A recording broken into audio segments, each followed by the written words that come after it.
Welcome to the Rainbow Sash Movements podcast.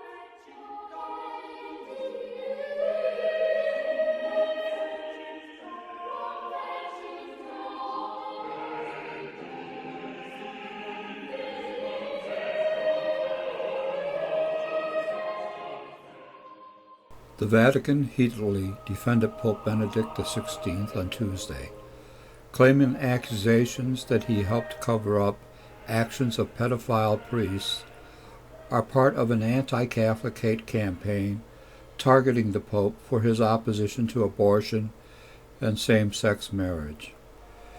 It is a sad state of affairs when the Vatican tries to use smoke and mirrors to divert our focus from the issue of clergy sexual abuse to that of abortion and gay marriage.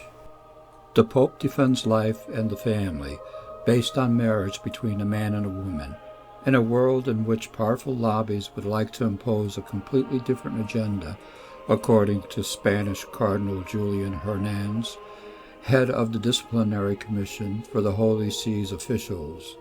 Cardinal, I suggest you really get a grip on reality. Just who are these powerful lobbies the Cardinal's referring to? All this innuendo, without giving us facts, is not helpful. It's time for the Pope to answer what he knew and when he knew it, as both the Archbishop of Munich in his earlier days and as the head of the Congregation for the Doctrine of the Faith. Where do they get these cardinals from? Surely there must be records in the Vatican archives that document the time Cardinal Ratzinger was head of the Congregation for the Doctrine of the Faith and the cases of clergy sexual abuse that came before him.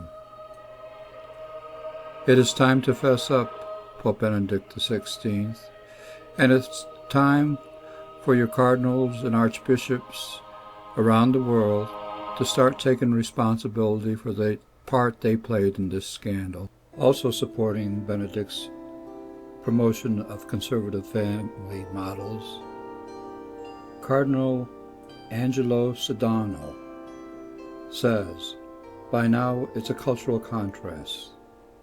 The Pope embodies moral truths that aren't accepted, and so the shortcomings and errors of priests are used as weapons against the Church. Unquote. Shortcomings of priests. Where did he get that from? We're talking again about clergy sexual abuse. It is not only a sin, but it's a crime, and it's a crime that has punishment associated with it.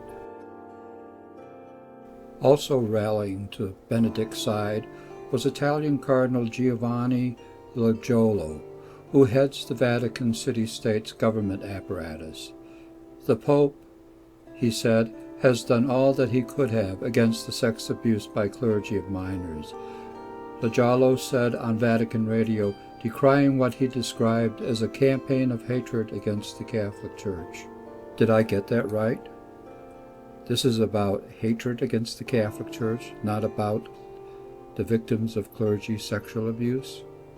Again, we need to focus on what we're talking about in order to get to the truth.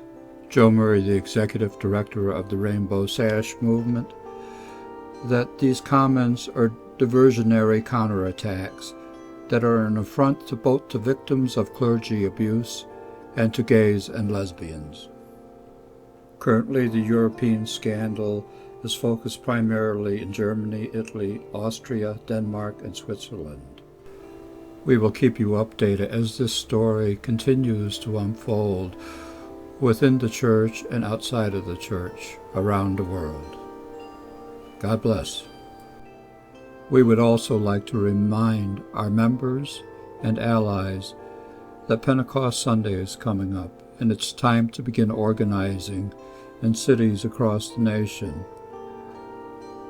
Pentecost this year will fall on May the 23rd, and we're asking that people around the nation put on rainbow sashes and enter their local cathedrals as a sign of solidarity with the victims of clergy sexual abuse, in addition to the plight of LGBT people in the Church. Again, we'd like to thank you, the listener, for listening to this podcast of the Rainbow Sash Movement.